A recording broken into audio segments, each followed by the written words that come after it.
तो दोस्तों कुछ दिन पहले हमने एक वीडियो किया था जिसमें बताया था कि यूएस स्टॉक मार्केट जब छींक मारता है ना तो उसके छींटे पूरी दुनिया में बिखर जाते हैं, जिसकी वजह से काफ़ी देश बीमार हो जाते हैं। इसमें इंडिया भी आ जाता है। 2008 में ये चीज़ हम देख चुके हैं, जब यूएस का हाउसिंग बबल आया था, उसकी वजह से यूरोप, एशिया के बड़े बड़े देशों की इकोनॉमी ठप हो गई थी कुछ साल। I wake up every single night thinking, what could I have done differently?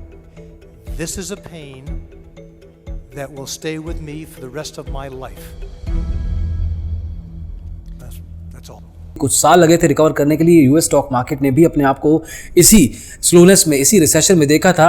लेकिन जिस हिसाब से पेंडेमिक के बाद, कोविड के बाद यूएस स्टॉक मार्केट में इम्पैक्ट आया है, यूएस की इकोनॉमी में थोड़ा बहुत इम्पैक्ट आया है, उसकी वजह से लग रहा है कि पॉसिबिलिटी है कि फिर से 2008 वाला फाइनेंशियल क्राइसिस एटलीस्ट यूएस में आने के चांसेस हैं। The American financial system is rocked to its foundation as top Wall Street institutions topple under a mountain of debt. When you step back for just a moment, consider the events of the last few days. It is truly unbelievable. और उसके बाद जो उसकी छींटें होंगी तो शायद वो India को इम्पैक्ट दे सकती है। इस वीडियो में ये समझने की कोशिश करेंगे कि क्या ये सच है, क्या नंबर्स हैं, क्या डेटा है, 2008 की जो सिचुएशन थी वो आज की तारीख में कहाँ खड़ी है, कुछ नंबर्स के साथ बात करेंगे। और शुरू में आपको बता देता हूँ दोस्तों कि इस वीडियो में काफ़ी नंबर्स की बात होगी, काफ़ी डेटा की बात होगी, काफ़ी इन्फॉर्मेशन आएगा, तो थोड़ा ध्यान से समझने की कोशिश करना। आप 1.25x पे तो देख लेंगे, लेकिन कोशिश कीजिएगा कि आप इस सारी इन्फॉर्मेशन को अच्छे से समझें, क्योंकि काफ़ी इंफॉर्मेटिव कंटेंट होने वाला है।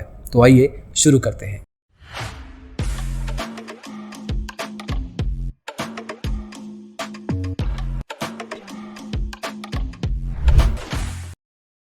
तो 2008 के क्राइसिस के टाइम पे इंडिया की जीडीपी, इंडिया की इकोनॉमी, इंडिया की स्टॉक मार्केट की हालत अच्छी खासी पतली हो गई थी। इसको ठीक करने में कुछ साल लग गए थे।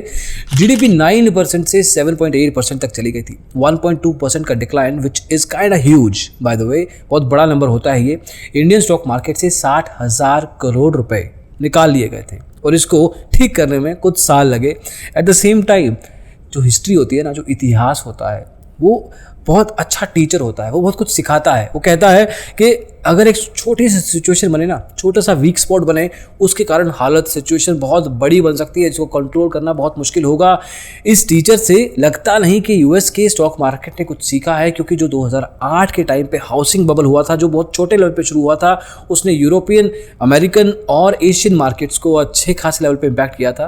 वही चीज़ें, वही साइंस अभी फिर से बन रहे हैं। एक इकोनॉमिस्ट हैं रॉबर्ट शिलर के नाम से, 2008 का जो क्राइसिस आना था ना, उन्होंने 2005 में ही प्रेडिक्ट कर लिया था। मतलब 3 साल पहले ही कह दिया था कि इकोनॉमी ठंडी होने वाली है। इस पे किताब भी लिख दी थी, जिस किताब का नाम था real time market monitoring find science of brewing US housing bubble.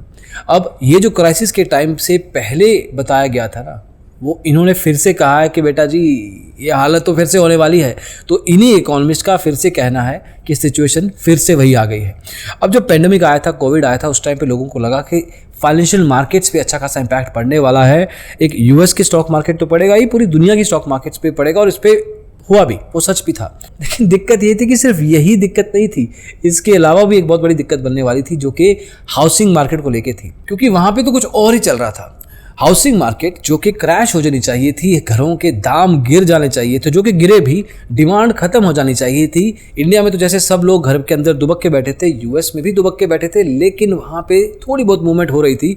और उस मूवमेंट के दौरान यूएस में हाउसिंग बूम आ गया। लोगों ने जो न्यूयॉर्क में, शिकागो में या जो बड़े बड़े शहरों में जॉब करते थे ना, वो अपने छोटे शहरों में आ गए, वहाँ पे रहने लग गए। उन्होंने कहा कि यार जब ऑनलाइन ही काम करना है तो क्यों नहीं घर खरीद लेते हैं। तो हाउसिंग मार्केट में एकदम से डिमांड ज़बरदस्त तरीके से बढ़ गई। 5 लाख घर बिकते थे एक साल के अंदर, वो वैल्यू 1 मिलियन हो गए। आप कहेंगे अच्छा डबल तो ही है, लेकिन 5 लाख और घर बनाने पड़ेंगे, बनाने पड़े क्या, बना दिए। इतनी डिमांड हो गई कि इतनी सप्लाई नहीं कर पाया मार्केट। हाउसिंग रियल एस्टेट के चांदी हो गई। लोगों को लगा कि अरे वाह, रियल एस्टेट पे घुस जाओ, ये बढ़िया टाइम है इस पे पैसा कमाने का। और लोग घर भी खरीद रहे हैं, खरीद ही जा रहे हैं, क्योंकि उनको पता था कि आगे चल के भी ऑनलाइन ही काम होने वाला है। अपना घर खरीद लेते हैं, सस्ते दाम में मिल रहा है, मार्केट वैसे ही डाउन है, सस्ते में खरीद लेंगे और वहीं पे सेटल हो जाएंगे। अब एक पॉइंट तो ये हो गया। दूसरा पॉइंट, बेसिकली यूएस की गवर्नमेंट ने डिसाइड किया कि हमें बहुत सारा पैसा छापना चाहिए, क्योंकि जितने डॉलर छापेंगे उतना इकोनॉमी में पैसा आएगा, जितना इकोनॉमी में पैसा आएगा उतना चलता रहेगा, मतलब उतना फाइनेंशियल मार्केट्स खराब नहीं होंगी या जल्दी रिकवर होने के चांसेस हैं। और ऐसा किया ही, $1 ट्रिलियन छाप दिए। यूएस के सरकार ने डिसाइड किया $1 ट्रिलियन, और $1 ट्रिलियन को मार्केट में फेंक दिया। लोन्स के थ्रू लो, आप पैसा मार्केट से लेके जाओ। बड़े बड़े बैंक्स, हाउसिंग लोन्स का इंटरेस्ट रेट था 2.65%, 3% से भी कम। 2.6 इंडिया में अगर आप घर खरीदने जाओगे ना तो आपको 15% के करीब, 12 से 15% के करीब अराउंड इस रेंज में एक हाउसिंग लोन मिल जाएगा, जो कि एक अच्छा खासा वैल्यू होता है। आप 20 साल की EMI लगाएंगे और सारे उम्र एक तरीके से पैसे देते रहेंगे। ये इंटरेस्ट रेट था 2.65%। तो बेसिकली कह रहे हैं कि ये पैसा उठाओ और घर बनाओ अपना। उधर से घर, रियल एस्टेट वाले घर बना रहे हैं, तो एवरीबडी इज हैप्पी। अब जिस बैंक ने पैसा देना है वो पैसा देके खुश, क्योंकि उसको तो पैसा मिल ही रहा है ना। 2.65% सरकार ने वैसे ही कह रखा है कि भैया मार्केट में पैसा लेके आओ। जिस इन्वेस्टर ने पैसा लगाना है, घर खरीदना है, वो खुश, कम इंटरेस्ट पे मिल रहा है। और जो रियल एस्टेट कंपनी चला रहा है उसको बैठे बिठाए पैसा मिल रहा है, उसकी तो चांदी वैसे ही हो गई, तो वो भी खुश। तो एक तरीके से यूएस की पूरी इकॉनमी एक वापस उसी तरफ चली गई कि जहां पे घर खरीदे जा रहे हैं, लाइन लग रही है। अब इसी सिचुएशन को अगर हम 2008 में फ्लैशबैक में लेके जाएं तो कुछ इस तरीके से आपको डेटा दिखेंगे, नंबर्स दिखेंगे, बहुत ध्यान से देखिएगा। अब यूएस में बहुत सारी स्टेट्स हैं, United States of America, right. हर एक स्टेट का अलग अलग लेवल का रियल एस्टेट को लेके वैल्यूएशन है। कुछ स्टेट में वैल्यूएशन ज़्यादा चल रहा है, कुछ में ओके, कुछ में अंडर वैल्यूड है। तो ओवर वैल्यूड है, करेक्ट वैल्यू है, अंडर वैल्यूड है। अब आपके सामने एक मैप आएगा स्क्रीन पे, इस मैप को थोड़ा ध्यान से देखिएगा। ये यूएस का मैप है 2020 में, हाँ 2 साल पहले। अगर आप देखेंगे जितना हरा एरिया आपको दिख रहा है वहां पे रियल एस्टेट ओवर वैल्यूड हो चुकी है, मतलब महंगाई की तो वाट लग चुकी है। लोग अब इस पॉइंट इन टाइम पे 2020 में घर खरीद नहीं रह सकते एज ऑफ नाउ। 2020 की बात करें, 2 साल पहले। वहीं पे जितना ऑरेंज है उतना अंडर वैल्यूड है, वहां पे घर खरीदा जा सकता है। और बाकी एरियाज को आप इग्नोर करें क्योंकि वहां पे कुछ खास फर्क नहीं पड़ा। अब हम जाएंगे फ्लैशबैक में 2007 में, 15 साल पहले, देखेंगे कि किस तरीके से वहां पे उस टाइम पे मैप दिखता था, यही वाला। अब देखिए यहाँ पे आपको काफी हरियाली दिखाई दे रही है, ज्यादातर लेवल पे ओवर वैल्यूड हो चुका है, फिर भी लोग खरीदे जा रहे थे। अब एक पॉइंट इन टाइम पे जब ओवर वैल्यूएशन होती है तो बंदा अफोर्ड नहीं कर सकता। जब बंदा अफोर्ड नहीं कर सकता तो उसको जो लोन लिया हुआ है ना उसने, या तो वो लोन लेगा नहीं, और अगर ले लिया है तो उसको वापस चुकाना मुश्किल हो जाएगा, क्योंकि उसने बहुत महंगी ज़मीन खरीद ली है, महंगा खरीद लिया है। ये 2007 का है बाय द वे। अब हम आज की तारीख की बात करते हैं, 2022 में क्या हो रहा है। ये है 2022 का map. This is even greener. ये अभी 2007 से भी ज़्यादा हरा हो चुका है, मतलब सिचुएशन सेम नहीं है, उससे भी ज़्यादा बुरी है।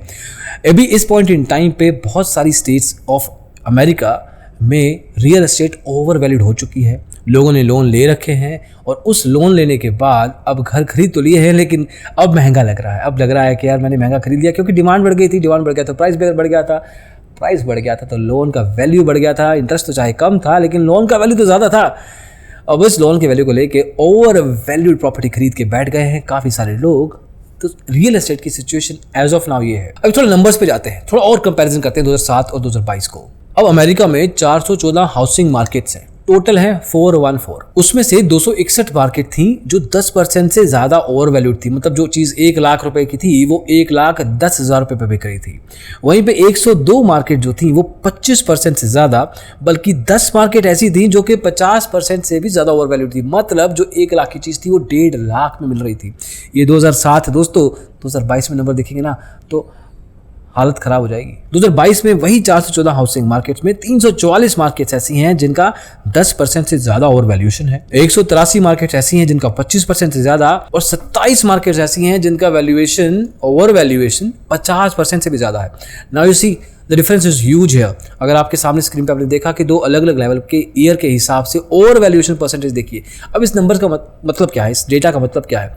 इस डेटा का मतलब ये है कि अमेरिका में जो मेजरली मार्केट्स हैं जहाँ पे रियल एस्टेट बिकता है, जहाँ पे लोग खरीदते हैं घर, वो ओवर वैल्यूड खरीद रहे हैं, मतलब नहीं खरीदना चाहिए। This is not the right time for them to buy it. सही समय नहीं है बाय करने का, लेकिन अब पैसा उठा लिया है, डिमांड बढ़ा दी है, खरीद लिया है, पैसा दे दिया है, तो यहाँ पे जाके हो जाता है प्रॉब्लम, हाउसिंग प्रॉब्लम, क्योंकि पैसा बैंक को वापस चुकाना होता है। अब यहाँ पे 2008 जैसी सिचुएशन ना हो तो अमेरिका की सरकार ने, फेडरल रिजर्व्स ने, बैंक्स ने, वहाँ के आरबीआई ने कुछ स्टेप्स लिए हैं जिसकी मदद से शायद कुछ चेंजेस आ सकते हैं, जो कि कुछ समझदारी वाले स्टेप लगते हैं। पहली बात, लोन लेना मुश्किल कर दिया है, आसान था अब मुश्किल कर दिया है, क्योंकि अब इंटरेस्ट रेट बढ़ा दिए हैं। अब ये तो दिमाग इसमें लगाने की जरूरत नहीं थी, तो कोई भी बता सकता है कि इंटरेस्ट रेट बढ़ा दो, पहले तो घटाने नहीं चाहिए थे। बट फिर सरकार ने कहा था कि भैया इकोनॉमी को पैसा चाहिए, तो it's was a tough situation, but as of now interest rate बढ़ा दिए हैं। दूसरी चीज़, जिनको लोन दिए जा रहे हैं उनका क्रेडिट स्कोर बहुत अच्छे तरीके से चेक हो रहा है, मतलब वहाँ पे स्टैंडर्ड बढ़ा दिया है। 760 का क्रेडिट स्कोर अच्छा माना जाता है। अब देखा गया है कि करीब 67% जो लोन गए हैं उनका क्रेडिट स्कोर 760 या उससे ज़्यादा है। तो एक तरीके से क्रेडिट स्कोर चेक करने की वैलिडेशन को स्ट्रिक्ट कर दिया गया है, जिसकी वजह से उन्हीं लोगों को पैसा दिया जाए जिनको हिस्ट्री अच्छा है, जिनका कि पैसा वापस चुकाने वाले लोग हैं, इनमें दिक्कत नहीं आएगी, इनसे रिकवरी नहीं करवानी पड़ेगी। लेकिन अभी भी 33% लोग ऐसे हैं जिनको पैसा दिया है जिनका क्रेडिट स्कोर 760 से कम है। अब इन चीज़ों के कारण एक दो इम्पैक्ट देखे गए हैं।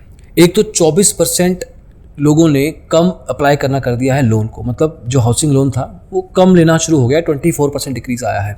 साथ में गूगल पे ये सर्च कीवर्ड कम हो गया है कि घर खरीदने वाला, like I want to buy house in Chicago तो खैर बड़ा शहर है, बट टेक्सास और कोई छोटा शहर, इलियानोस, सो बहुत सारे, पता नहीं कौन से शहर होते हैं वैसे, तो बहुत सारे जो शहर हैं यूएस के छोटे मोटे शहर, उन छोटे शहरों पे जो सर्च हुआ करती थी घर खरीदने की, उसका एक वॉल्यूम होता है। मतलब बताया जाता है कि गूगल पे कितने लोग इस कीवर्ड को सर्च कर रहे हैं, उस कीवर्ड का जो काउंट है ना वो कम हो गया है। तो इससे पता लगता है कि लोगों का इंटरेस्ट भी कम हो रहा है पैसा उठाने से, पैसा उठा के घर खरीदने से। तो ये कंट्रोल तो कर ली है, तो एक तरीके से अभी थोड़ी देर के लिए इसको डिले तो कर दिया है, इसका इम्पैक्ट कुछ टाइम पे बाद और दिखना शुरू हो जाएगा। तो मोस्ट लाइकली बबल नहीं आएगा, तो जो छींक आनी थी वो शायद कोई दवाई खा ली है इन्होंने समझदारी के साथ, सही समय के साथ। इन्होंने अस्पताल में पहुंचने की देरी नहीं की, जैसे डॉक्टर कहते हैं हिंदी फिल्मों में, तो एटलीस्ट इन्होंने अपने घर पे ही ठीक कर लिया सब कुछ, तो उनकी छींटें ना पड़ें, क्योंकि शायद छींक होगी नहीं तो छींटें अमेरिका में ना पड़ेंगी और अमेरिका के बाहर भी नहीं पड़ेंगी। तो at least as of now it is safe to say कि अगले 2-3 महीनों में हमें थोड़ा बहुत इम्पैक्ट पता लग जाएगा, और इंडियन स्टॉक मार्केट पे मोस्ट लाइकली उसका इम्पैक्ट नहीं आएगा। तो दोस्तों, यूएस के बबल या यूएस के स्टॉक मार्केट क्रैश होने के चांसेस थोड़े कम हो गए हैं। इस वीडियो में आपको बताने की कोशिश की है, होपफुली आपको समझ में आया हो। थोड़ा सा डिटेल वीडियो था, थोड़ा सा कॉम्प्लिकेटेड वीडियो था, बट सिंस आपको शॉर्ट में बताया था हमने कि आपको डिटेल वीडियो बताएंगे, तो वही बताने की कोशिश की है। अगली वीडियो में जल्दी मिलेंगे, इसको देखने के लिए बहुत बहुत शुक्रिया, बाय बाय।